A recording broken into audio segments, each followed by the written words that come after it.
we don't lose each other mid-talk. Okay. You ready? Yep. 5, 4, 3, 2, 1. Hello, everybody, and welcome to another episode of the Crypto Realm. And you're listening on the Paranormal UK Radio Network. Very exciting night for me tonight because this is the first time I've been able to interview somebody from America that's had a sighting of a Sasquatch, a Bigfoot, whatever the word is that you use for them. And he agreed to come on and have a chat with me, which I'm really grateful for. And his name is Joe Vogel. He's a lovely gentleman, and he's here with us tonight. So hello, Joe. Hi there, everybody. Deborah. So if I'm right in thinking, you had an encounter when you was 10 years of age, which would be back in 1979, as you're still a young chap. And we have a lot of young witnesses here in the UK, and that was one of the reasons I was glad that we could talk, because it would be lovely to hear it from the perspective of somebody that's had Sasquatch in the background of their life. It's not something that happens in the UK. We don't have an understanding of it. But did you, before it happened to you, did you know about Bigfoot? Had you heard about them at all? I had, yes, of course, I grew up in the early 70s, and I was exposed via television and newspapers and magazine articles to the Patterson-Gimlin film. Yeah. And, of course, it was big news in the United States then. And I think pretty much every major news publication in the United States at least had one or more articles pertaining to the Bigfoot creature that was supposedly to lurk the American Northwest or the Pacific Northwest, which and turns out is pretty much on the entire continent. Yeah. So far, Mexico hasn't really chimed in much yet, but Canada and the United States are, from my experience over the last couple of years, is pretty much polluted with these things. Mm-hmm. I mean, there's been quite a few studies into population numbers. I know in America, there's been Henry, I think it's Henry Franzoni, I apologise if I get his name wrong, actually mapped hundreds and hundreds of sightings, and they are all across America. And I think some people think that they're just up in Washington State, or there's just the Ohio grassman, and it's not like that at all, is it? Pennsylvania, I know, has a wealth of Bigfoot encounters because people report them there all the time. Yes. Actually, the region I grew up in western Pennsylvania, is called the Chestnut Ridge area. Right, yeah. The Chestnut Ridge is notorious for many types of paranormal activity occurrences. Yeah. They have had through the years hundreds and hundreds of Bigfoot, Thunderbird sightings, as well as UFO sightings. There's a man here named Stan Gordon here in the United States who has studied that area, is his area of expertise, the Chestnut Ridge. Yeah. And he's actually the man that did the investigation on my stepson sighting in 2007. Right. Well, now we have heard of Stan Gordon here in the UK, and he is a fantastic researcher, and he has a vast amount of knowledge. I've also heard of the Chestnut Ridge, so we're not as out of the loop as people think. We do know of these areas, and we have tiny little areas that are not vast like they are where you'll be very, very lucky to have these kind of areas. So I know that your stepson had a sighting, and Stan did the research on that. How old was he, if you don't mind me asking? He was 13 at the time. That was November 4th of 2007. Yeah. When that one occurred. I like the way that you know the date exactly. I know that when it happened to me, it was May 1982, no doubt, because it's imprinted in your mind, and it's there forever, isn't it? Especially for us young witnesses. What was it like for you back then, Joe, if you don't mind me asking? In 1979? Yeah, when it first happened. Okay, well, I was 10 years old, and here, I'm not sure how you guys do it in the UK, but over Christmas break, children in America are off from, like, say, Christmas Eve until usually January 3rd. So give or take 10 days of a school break. Yeah. My father was working in Baton Rouge, Louisiana at the time. Mm-hmm. He was a power lineman and electrician, and he was doing his big job down in Baton Rouge. And he had come home for the Christmas holiday, and he left on about the 26th, I believe, the day after Christmas. He flew back to Baton Rouge. So that Christmas, it was my mother and I, and my mother was a nurse for years and years, as am I. I'm a retired nurse now. I was a nurse for 30 years. She was at work on this day. It was December 29th of 1979. She was at work on the afternoon shift from 4 p.m. till midnight. And are you guys familiar with the term latchkey kid? Yeah, I was a latchkey kid. My parents were, me too. When I was, at the age of 10, I was pretty much allowed to do whatever I wanted because I was, moderately well behaved for a boy of 10 years old. Yeah. But I had received that Christmas a sled. Right. It was an awful sled. It was a blue plastic roll-up sled, about 1.5 feet wide and about 4 feet long. And I think it was from K-Tel or one of those as seen on TV things. Anyway, my mom bought it for me, and I took it to my friend's house that day. And my friend's name was Chucky Thompson, and we spent the afternoon sled riding up and down. He had a really nice steep driveway, and we had a massive winter storm that year right before Christmas. So there was about 3 feet of snow on the ground. Yeah. And so it was just prime, perfect, winter wonderland sort of atmosphere. And I said we had spent most of the day sled riding, and around, dusk time, it gets dark here in wintertime between 4 and 5 p.m. So about that time, I decided it's time to go home. I know my mother has already left for work, and I wanted to go home and get some hot food in me, and from being outside all day. And I started my walk home, and I couldn't take my normal route, which was usually just cutting through fields. It was about 1/2 mile from my house to his. So I had to walk on driveways and plowed roads. I get you, yeah. And as I'm walking home, I get out on the main road, which is called Old Distillery Road.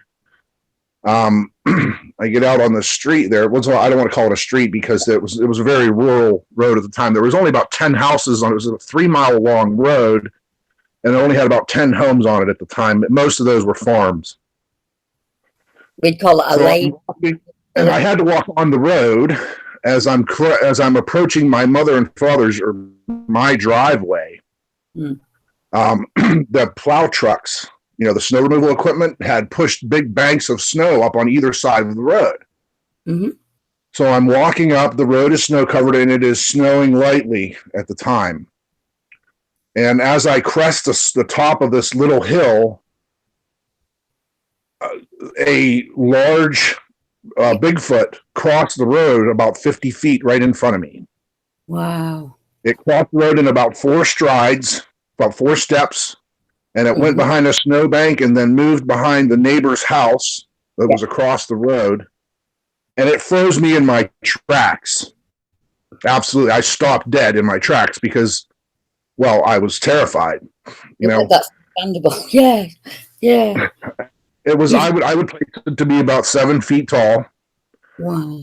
And it was gray, dark gray, darker than battleship gray, almost like charcoal colored. And it had long hair all over its body, about 6-inch long hair. Yeah. And I vividly remember that because I remember as it walked, I couldn't see its fingers from the hair that was dangling down. Right. My first instinct was, it's my neighbor, Mr. Riffle, and he's wearing a gray snowsuit. Yeah, I understand. Trying to... And he just walked across the road in front of me. But deep inside, I knew what I saw was not a man. Yeah, I understand. It did not walk like a man, and it did not carry itself like a human being. And it was a very lanky Sasquatch. You know, from my experience and what I had seen in magazines and on TV, Sasquatch was a big, hulking, very massive creature. This one was tall, but was, in comparison to like the patty creature, would be very thin. I'm not sure if that was just emaciation from wintertime diet, not getting enough food. It had shed some of its weight, or maybe it was just a lanky Sasquatch. I do not know.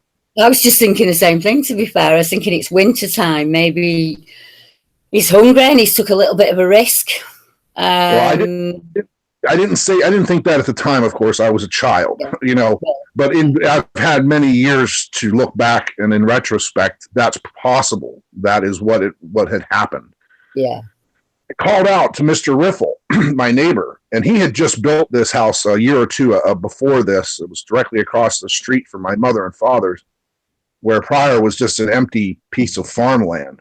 Yeah. And he had a couple acres there, and he built a 2-story split-level home. And I called out to him. I'm like, Mr. Riffle, Mr. Riffle, is that you? I got no answer. And then I looked around the backside of that snowbank at his driveway, and I saw that his pickup truck was gone. He had a 1977 full-size Ford F-150 Ranger. And the reason I know that is because my dad liked it so much that my dad bought a 78. Yeah. So anyway, the truck wasn't in the parking lot, so I knew he and his wife were probably gone. And I stood there for honestly 3 to 5 minutes before I could, get up the intestinal fortitude to move forward, because it was in between me and my mother's driveway. Yeah. Where this thing crossed.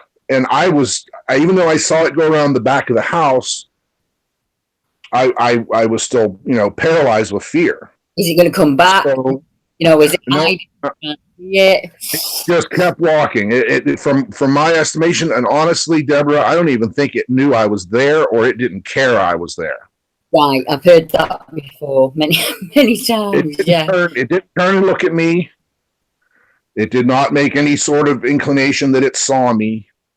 Right. And it just strode right across like it was just going to market. Yeah. So I finally got up the cojones to run and wait for my mother's house down a really long driveway. Of course, it would have to be. We lived, or you couldn't see the house on the road. Our driveway was probably 200 yards long. So I just ran like a bat out of hell for the front door, and I got in, locked the door, and I ran into my bedroom, and I stayed in there until well after my mother got home. She didn't get home till after midnight, so I was in that house by myself after seeing this thing for about 8 hours. Oh, that must have been awful. I had some time to reflect on what happened. That's pretty much where that's going. And I had never seen anything like it before. Yeah. And I hadn't seen anything like it while I lived in Pennsylvania. I now reside in Idaho in the western United States. Yeah. I'm about 3 miles from the Washington border. And anything like that in Pennsylvania again. Yeah, I understand. Yeah. Now that'd be frightening. And I didn't tell anybody about it at the time. I didn't tell my mother, because by the time she got home, I had probably fallen asleep, and the next day I woke up and it was almost like a dream, but of course it wasn't. I knew what had happened to me. I can tell you every detail of that day. I can tell you what I was wearing.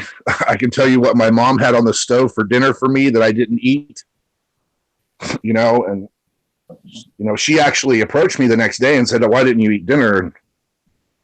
I just brushed it off and told her I came home from sled riding and went to bed. But it's a hard subject to broach, isn't it, though? You're probably shell shocked, I would imagine, from seeing him. Yeah, because I had known that these things, in the imagination of a child, I had known that these things existed, or at least were supposed to exist. Yeah. And now it's reality. Officially, it's reality. Yeah. For me, that these things do in fact exist, and not only do they exist, there's one right beside my house. And I had all the same thoughts, and I know that the other witnesses all have the same thoughts. They try and trying to work out what it is in their head, and they say that suddenly life as they knew it has gone. It's a whole new perspective on life, that if this is real, and I've seen it with my own eyes, why are people not talking about it? Is it only me? Am I the only person? Did you feel like that? Yes and no. I felt like that, on the inside, and I didn't tell my friends about it. Yeah. Pretty rough crew. I certainly wasn't going to approach them with the information. I had no, I really, like I said, I believe the term is I repressed it. Yeah. Yeah. I it was like a PTSD sort of repression, and I didn't talk about it. I honestly didn't really openly talk about it until this past winter. Right. My son and I were having a heart-to-heart conversation upstairs one morning. I think the power may have been out here, that we had a winter storm and the power was out, and he and I were talking. And I told him about that incident. And then I also relayed to him about what had happened to me here in Idaho back in 2011. So, and I honestly don't know. I understand, that the prospect of there being Sasquatch residing in the British Isles it's like a recent thing, and people are talking about it more over there. But if you look back at the history of, yeah, I mean, there's this thing has been recorded for thousands of years almost. Most definitely. Yeah, it's popped up. Yeah. He's in the churches, he's in the written text, he's all around us. I mean, his name changes as history changes. You got like the Woodwoos and Brown George and the Green Man, but he's always been there. And I think he has in the Native American tales, hasn't it? There's always... Oh, yeah. Every tribe, major tribe in the United States has a name for this thing. And they're all different names. But yeah, I know that a lot of there's wood carvings and a lot of your churches and old biblical texts, and then some historical texts refer to the. My wife, Diane, she is familiar with the creature known as the Green Man. Yeah. She is a student of England's Roman occupation period. Yeah. So she actually is somewhat familiar with because as soon as I showed her a picture, she says, "Oh, that's the Green Man." I'm like, "Oh, I had never heard that term before." It was some people kind of push it into the pagan or into the Wiccan, but very early, man, in the UK, nature was your religion. If you get me, I would imagine it was the same for the Native Americans. Bad weather and a really bad crop could. It could wipe out a village or a clan or whatever name you want to give it. So you were thankful for what you got, and then the hard times through winter was awful, and we based our religious holidays around that. So when the Romans came, and they eradicated that it was seen you could be put to death for following the old ways, and they were simple. Some of the things are incredibly simple, like spilling the blood of an animal on the ground would seem incredibly barbaric.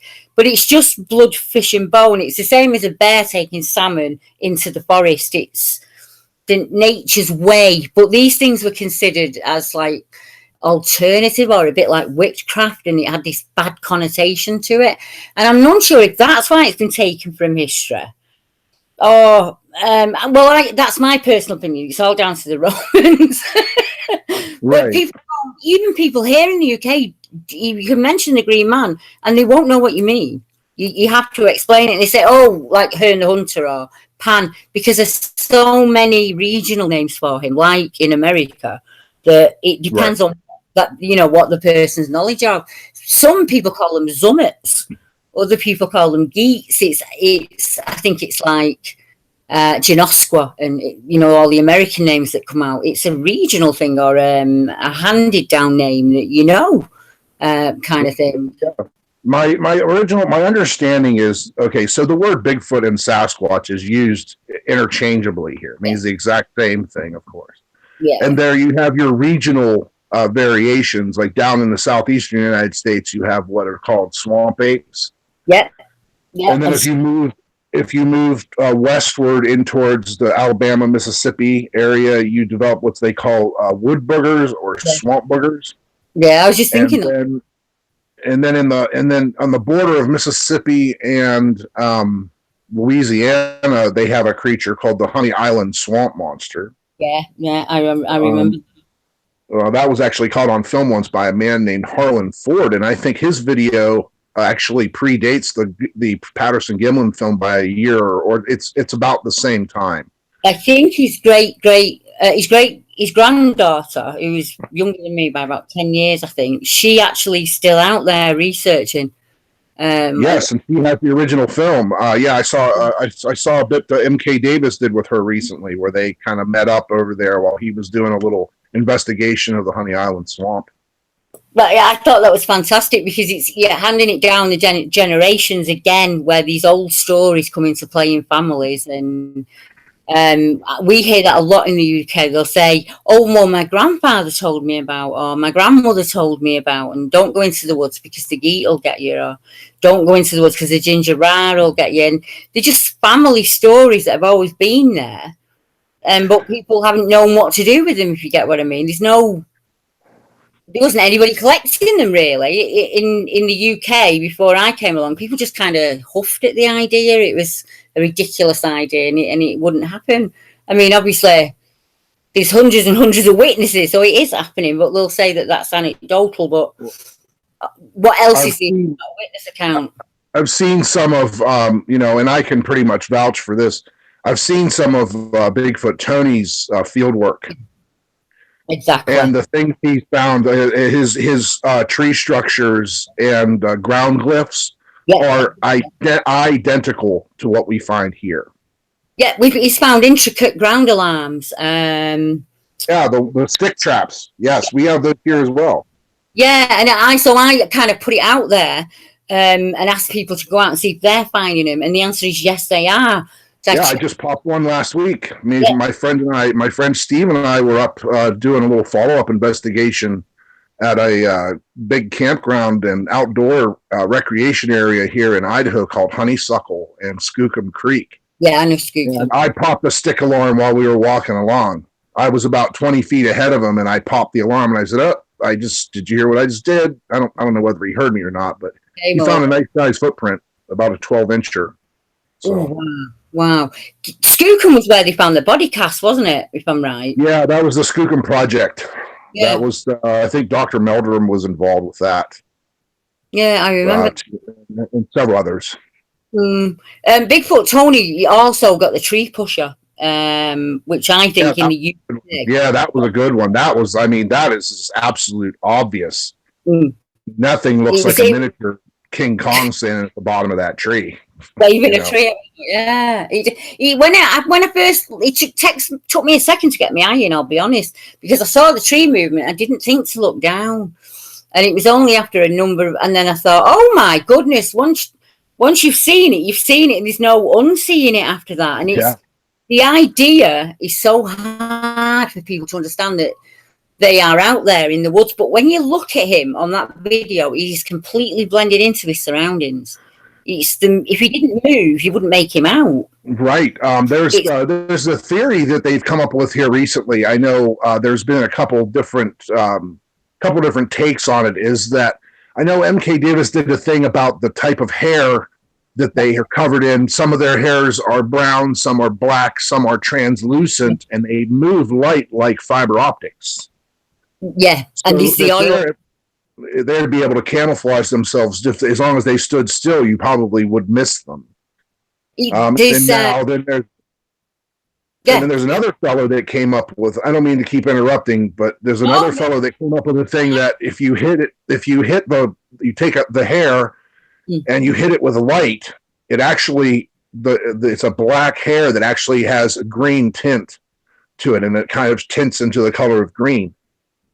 So if it's in the darkness, it's black. If it's in the light, it has a green hue to it. So, I mean, I can imagine how difficult something like that would be to find in a thick forest. I was getting overexcited because we have a similar thing here in the UK. We've managed to have a look at some hair, and it seems to be that under certain light, it kind of reflects the light back at you.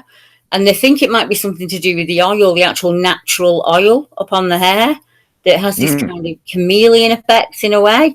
And you correct all of the hair samples that have been looked at and not one singular colour. So it would be a mixture of colours within the hair. So it's a natural ghillie suit in a way.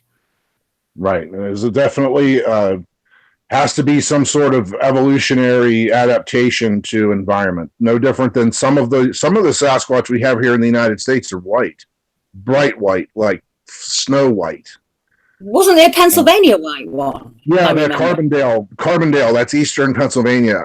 That they actually caught that one in the nighttime, and that is some really convincing film work right there.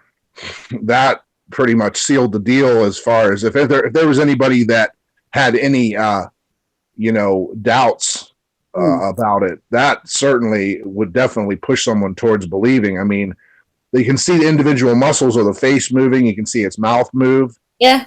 And it moves like creepy fast. It moves way too quickly for something that size to move. Very fluid as well, wasn't it? It seemed to me it was like a fluid movement. It wasn't a human trying to move like something else. It was a natural memory, a muscle memory, as they call it, isn't it? As it just fluidly moved away.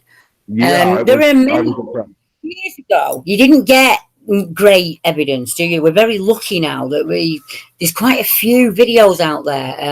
Yeah, we're getting more video evidence, but the problem with video evidence is when you start to zoom in on it, it pixelates so horribly that you just lose the absolute resolution of it. It's almost better to look at in its original form than to try to zoom in on it.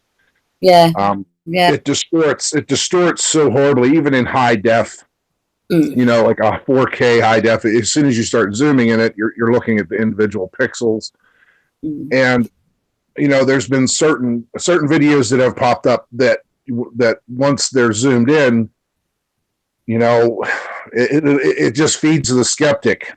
In a lot of, in my opinion, just don't zoom in. This is what we have on video. This is what we got.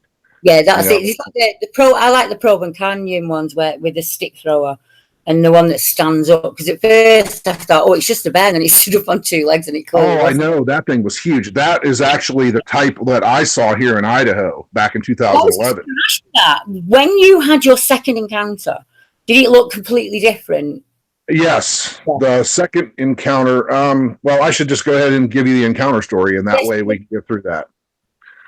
Okay, so August 10th of 2011.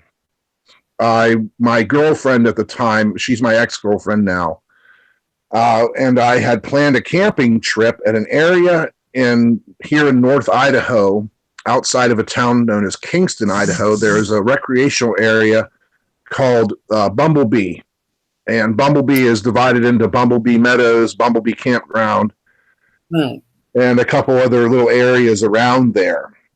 It encompasses an area of the Little North Fork of the Coeur d'Alene River. That is the Little North Fork is a tributary that flows into the main body of the Coeur d'Alene River east of Coeur d'Alene.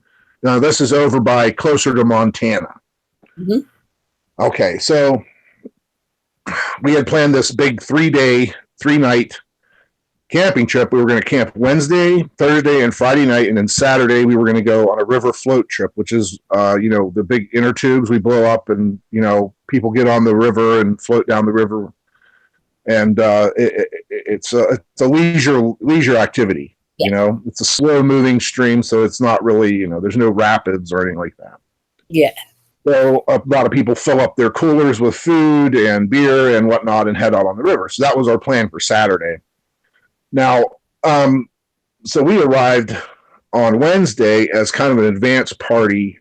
We had 2 other couples that were going to be coming up the next day on Thursday.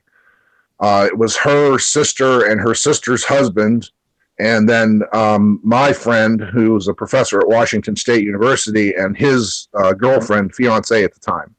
Yeah. And so we went up and I set up all the camping equipment. I put up 3 tents, one for me and my girlfriend, and then one for each of the couples. And then I put up a 4th tent as just a spare in case anybody wanted to throw their backpacks or what have you in there. Yeah. And we had a dining canopy that was screened in because, of course, insects.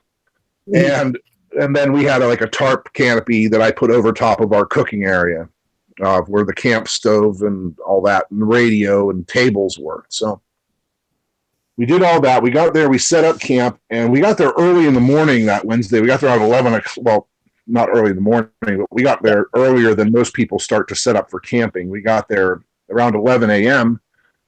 So it took us about an hour to get camp set up. And then once we were done, we just kind of milled around a little bit. And we walked up and down the stream, and we went down to a place called Fat Albert's, which was a bar and restaurant up there in Bumblebee. And it's where everybody gets out from their river float trip. So you get out there, and then that's where you meet your ride to go back up to get your vehicles or whatever when you get out to get into the river. So we were down there, and we were talking to the woman there that was working in the bar and restaurant, and she had said that her son, and just randomly, she just said, "Hell, by the way, my son saw a Bigfoot up there because there was a Bigfoot saw you, but he doesn't believe in you either" sign on the door. And it was a conversation starter, and she's like, yeah, my son saw one up there a little over a year ago. And I'm like, yeah, okay, whatever. So and then we went ahead back to our camp. And by that time it was time to set up and do dinner.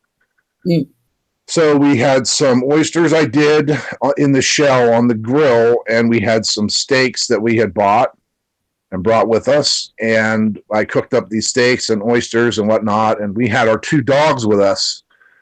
We had a border collie, and we had a little pug by the name of Toby.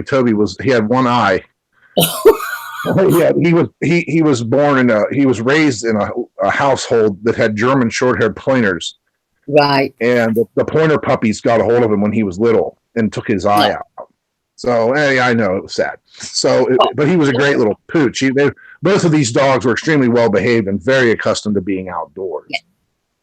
So we went back, and we were just chilling by the campfire, and all of a sudden the dogs just tore off into the woods like they saw somebody they knew, or like there was an old friend waiting for them. Yeah. They didn't bark. They didn't yip. They just went, boom, gone. Wow. And I'm getting I was really kind of frustrated at the time, and I'm like, oh, darn it, now we got to go chase after these dogs in the dark. It was just getting dark. And we were, my girlfriend and I were, jumping up out of our chairs, and I went to the cab of my truck and got a flashlight out, one of those big 3-cell mag lights. And I went back to the tree line thinking, okay, we got to go get the dogs. So as soon as I got to the tree line, the dogs came running out. Right. Like they were literally like they were on fire. Yeah. And I'm like, oh, what are you guys into, And the border collie ran right for the back of my pickup truck. I had a full-size Chevrolet pickup truck, and it had a cap on it, like with a canopy. Yeah. Like a camper shell. And the dog jumped onto the tailgate. The tailgate was down because we had been unloading the truck, and I had it backed in facing our campsite. Yeah. The dog jumped into the bed of the truck and ran straight to the back corner of the bed and just cowered in the corner. And the pug was right on her tail, and the pug tried to jump but couldn't, being a pug.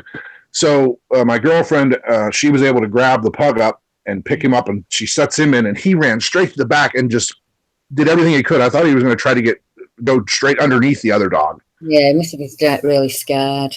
They were both just staring into the woods, and the border collie, who was normally a very brave animal, was just shaking, just like absolute a quiver. And the pug was, being a pug, he looked just confused and out of breath. And I'm like, oh my, we must have some kind of something must be in the woods. Like I'm thinking it's either a bear has approached our site or a mountain lion Yeah. And I'm thinking, okay, what, no, we just made dinner. So the smell of our food It's allowed brought this some. drew this mountain lion in, or whatever it was. Mm. So I got into the cab of my pickup truck, and I had a revolver. It was a Model 29 Smith and Wesson 44 Magnum, and I got it out of the glove box. Well, it wasn't in the glove box; it was in the console. Mm. And I walked over to the tree line with the flashlight, and my girlfriend Allie, she stayed there at the truck trying to calm the dogs and trying to get them to come out. Mm. And I walked over to the tree line, and I was shining my flashlight into the forest. And now this was a strip of woods about 50 feet wide in between our campsite and our campfire and that creek, that area of the Little North Fork. So distinctly, it's known as Canyon Creek in that area. The Little North Fork is divided into named creeks, like Canyon Creek, TP Creek, this creek. That it just allows you to delineate on a map what part of the river you're on. Yeah. So I'm shining the light in to the forest, and I'm kind of sweeping it through from right to left. And that's when my flashlight beam cut across the Sasquatch. There was a Sasquatch standing there about 30 feet away from me, half occluded by a tree, a large pine tree.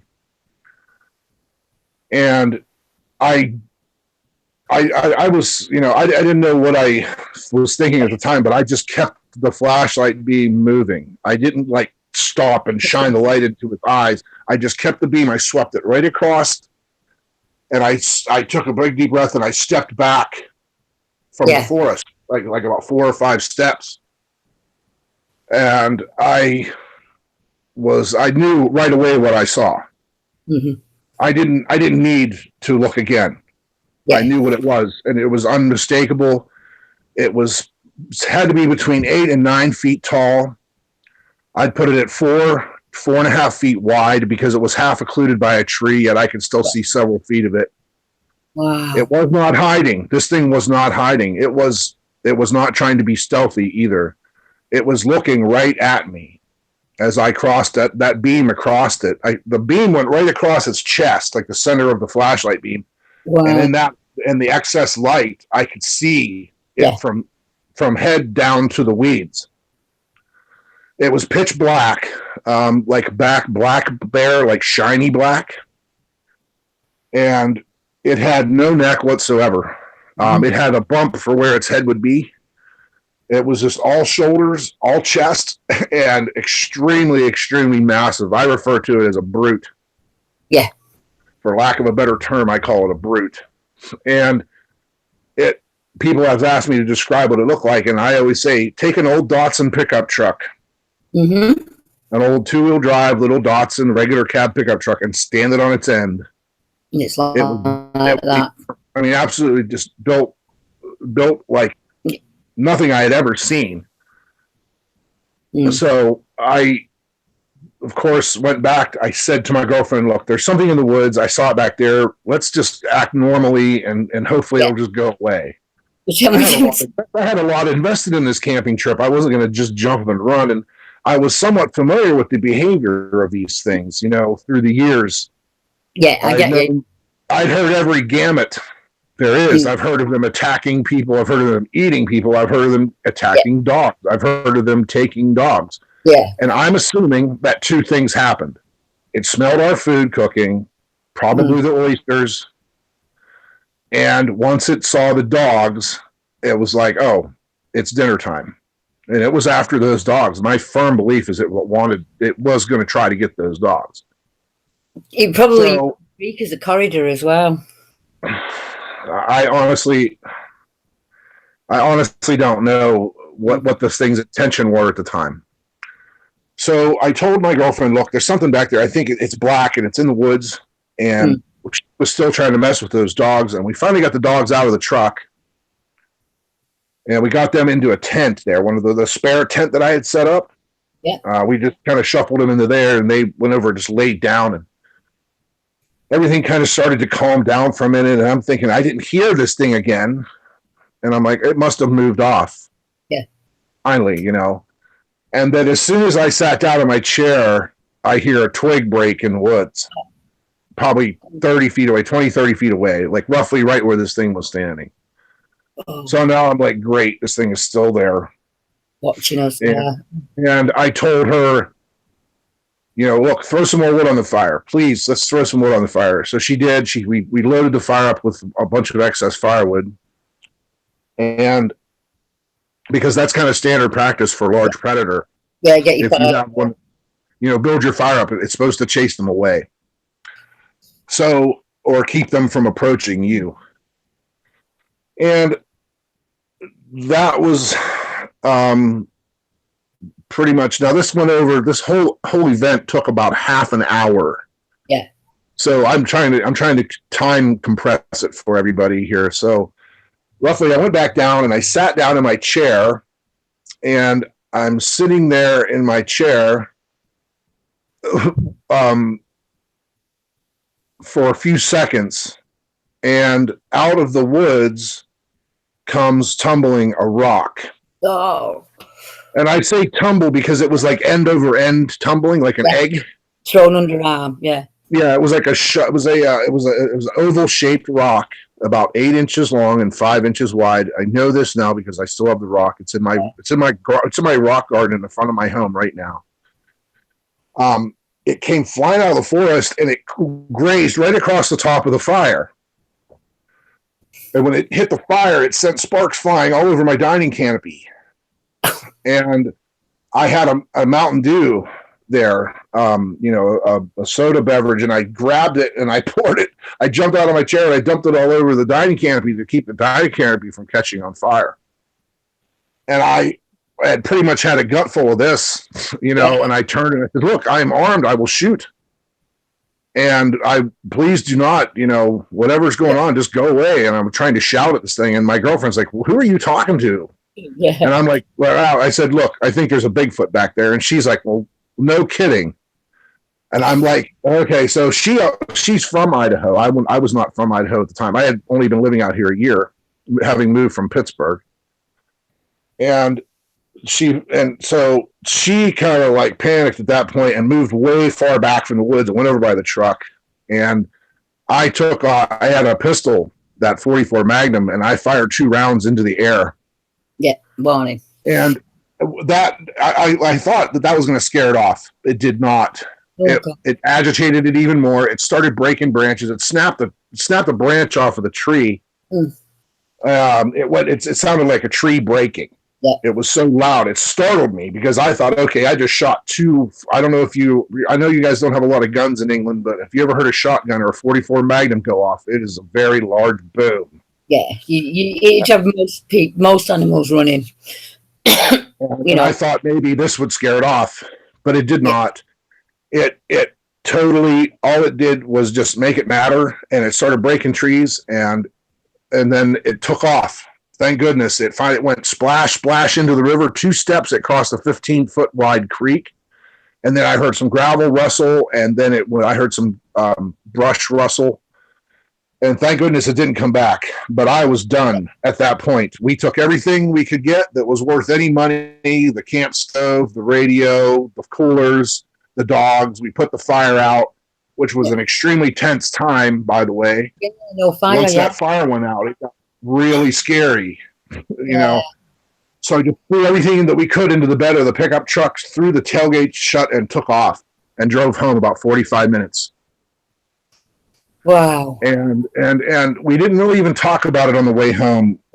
And then the next morning, whenever we woke up, I was like, we got to go back up there and get our stuff or do something. And you need to call your sister, and I'm going to get a hold of my friend and tell them that we're not going to be able to do this trip, because I certainly was not going back.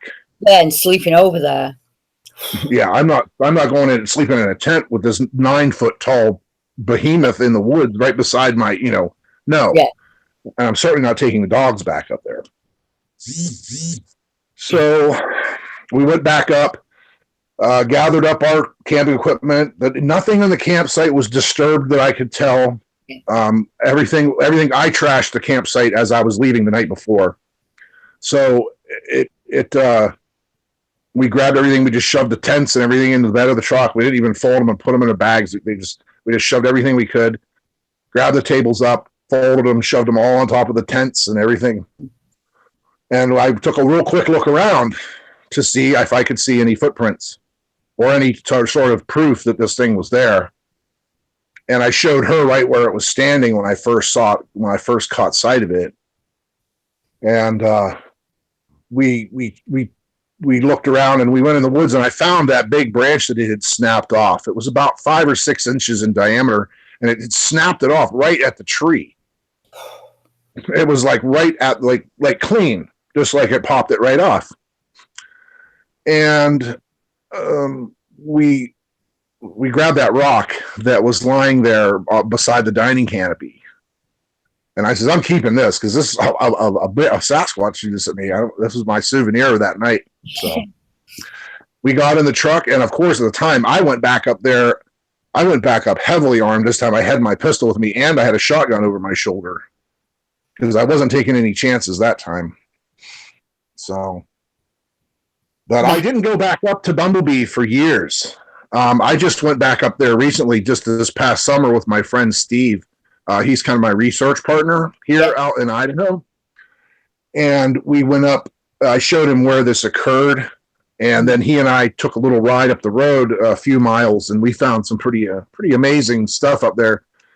The whole area seems, here in the United States, we use the term squatchy. Yes. Yeah. So it was pretty squatchy, I would say. But it was an extremely eye-opening experience. I'm glad it did not eat me or kill me, because it could have easily. This thing was. Someone actually asked me, "Well, why didn't you shoot it?" No. I'm like, buddy, I didn't have a bazooka. I didn't have an RPG on me. You know, this is what it would have taken to bring this thing down. Yeah. I grew up in Pennsylvania, and Pennsylvania is the #2 white-tailed deer hunting state in the United States. I am familiar with what it takes to bring down large game. Yeah, I might as well have thrown snowballs at it if I would have tried to shoot it with my pistol. I mean, there are tales, aren't there, of people firing at them and it having no effect whatsoever. You know? Yes. So I've heard that as well, and that is also why I didn't even bother. I couldn't even see it at this point. I wasn't shining a light into the woods when that rock come flying out at me. Yeah. When the rock came out of the woods, my knee-jerk reaction was, "That's it. I'm done with you. You fired first, pal." Yeah. I let off 2 rounds, and I didn't aim at it. I shot into the air at an angle. I aimed my barrel up in the air. Yeah, the warning shot, really. And that would have left me 2. I fired off 2 rounds. That left me 4 if it would have come charging out of the woods. And that would have done nothing. I might as well just thrown my gun at it and ran away. So this thing was massive. I still to this day still try to process it in my mind. I close my eyes and I can see what this thing, how big and brutish it was. Yeah, it seems impossible, doesn't it? When you try and make sense of it and try and explain it to somebody else, it's really, really hard. I've heard people say to me, like the size and the bulk of a buffalo, but stood up. Because that's an English person, they don't know how to describe it. He's like like a gorilla, but much, much bigger and much, much taller. That gets said a lot. Yeah, I would say a gorilla is a good example. But the thing about a gorilla's chest narrows as it approaches the top of the torso, where these things actually grows wider, and they have very defined. In the Western United States, they call them the giants. So that's kind of like what they call, like your Patterson Gimlin film creature, your Paul Freeman film creature. These are what they're referring to as giants, and that is what I saw. Something along the lines of the Paul Freeman creature.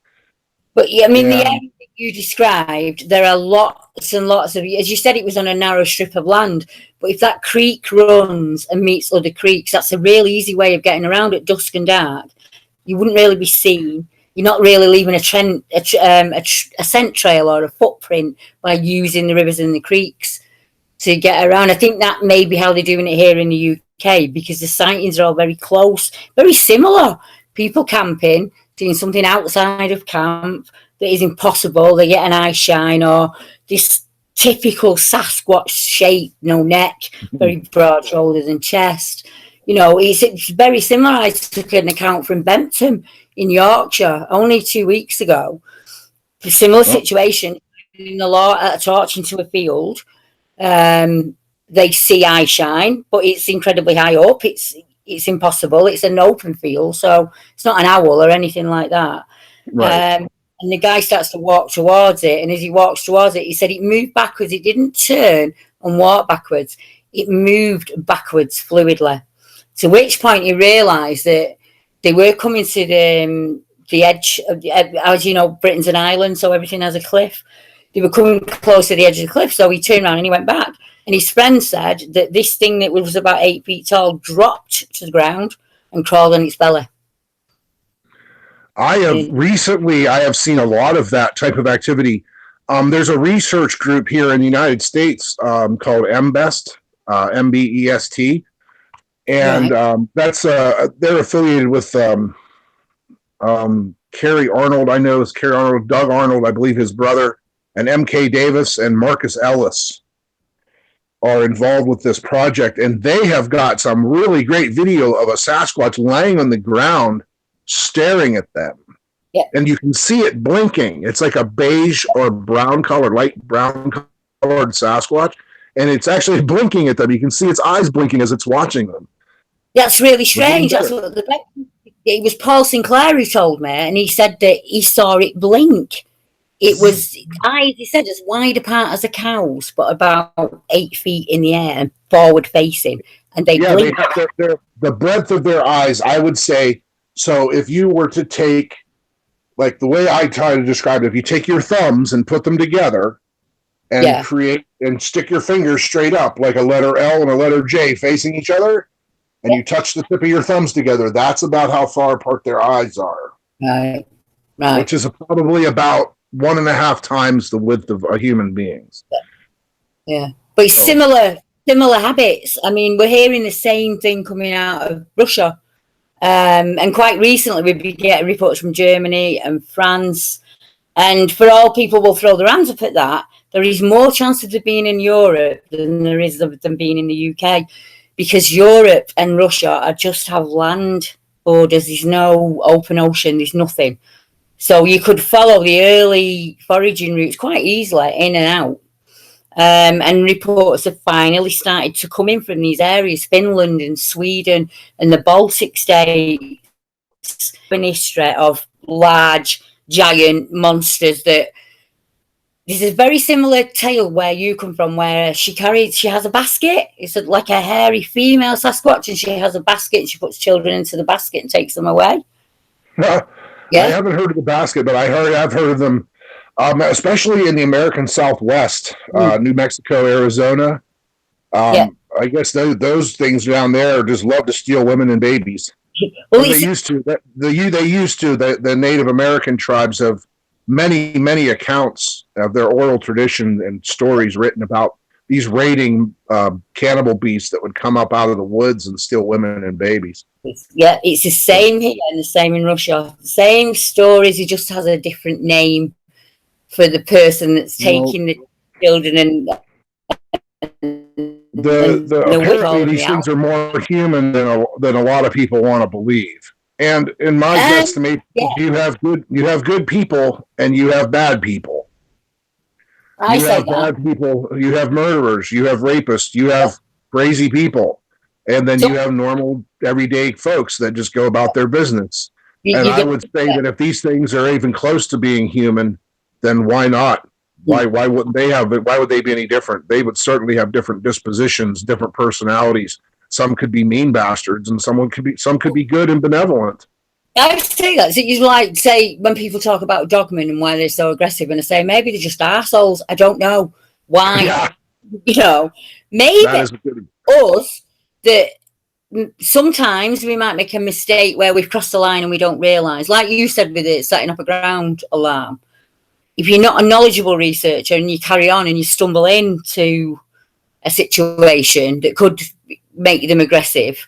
Even they would react. I would react if somebody came into my home where my children were. I would react quite aggressively. So it's understandable that something that's out there trying to stay elusive, to stay alive, may react in a way.